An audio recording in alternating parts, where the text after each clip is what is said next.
మన ప్రభువును రక్షకుడైన యేసుక్రీస్తు వారి నామములో ఈ మాటలు వింటున్న ఆత్మీయ కుటుంబ సభ్యులందరికీ నా యొక్క హృదయపూర్వక వందనాలు.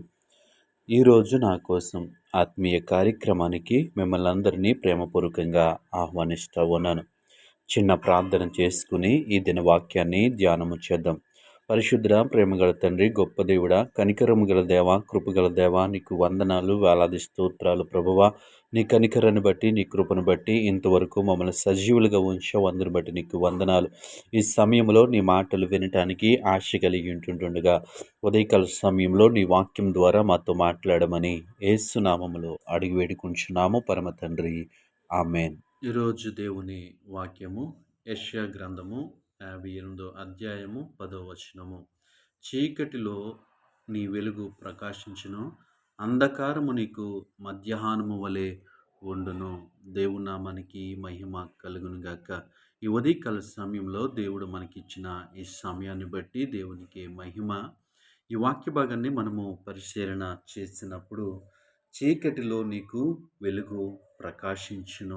ఎవరికి వెలుగు ప్రకాశిస్తుంది చీకటిలో అంటే, దేవుని ఎరిగినటువంటి బిడ్డలు, దేవుని యందు విశ్వాసం ఉంచినటువంటి వారు, దేవుని మాట యందు విశ్వాసం ఉంచినటువంటి వారు ఎవరైతే ఉన్నారో వారికి చీకటిలో వెలుగు ప్రకాశిస్తుందని దేవుని వాక్యము సెలవిస్తూ ఉంది.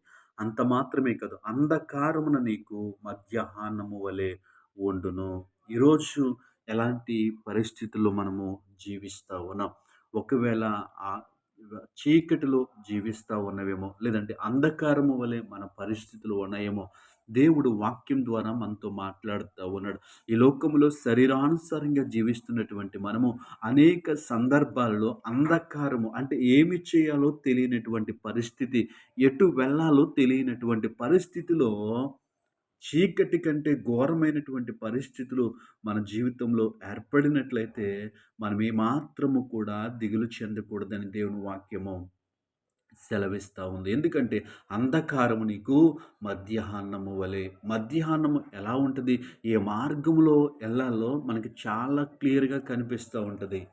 మన మార్గంలో ఎటువంటి ఆటంకములు కూడా కనిపించవు. ప్రయాణం అంతా కూడా చాలా తేలికగా మనము ప్రయాణించగలం. అంత వెలుగు మనకి కనిపిస్తూ ఉంటుంది.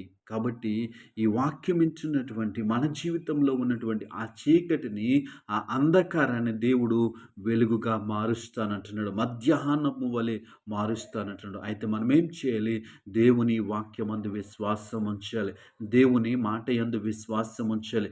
ఎప్పుడైతే మనము దేవుని వాక్యమందు విశ్వాసం ఉంచుతామో, ఎప్పుడైతే దేవుని మాట యందు నమ్మకం ఉంచుతామో, దేవుడు మన జీవితంలో ఎలాంటి చీకటి పరిస్థితులు ఉన్నా, ఎలాంటి అంధకార పరిస్థితులు ఉన్నా వాటిని దేవుడు వెలుగుగా మారుస్తాడు. దేవుని నామానికి మహిమ కలుగును గాక.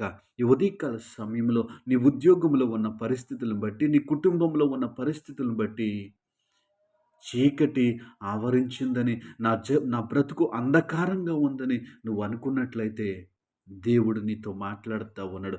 నీ చీకటిని ఆయన వెలుగుగా మారుస్తానంటున్నాడు. అంధకారమును ఆయన మధ్యాహ్నము వలె మారుస్తానంటున్నాడు. కాబట్టి ఈ వాక్యమందు విశ్వాసం ఉంచి మన జీవితంలో ముందుకు సాగుదాం.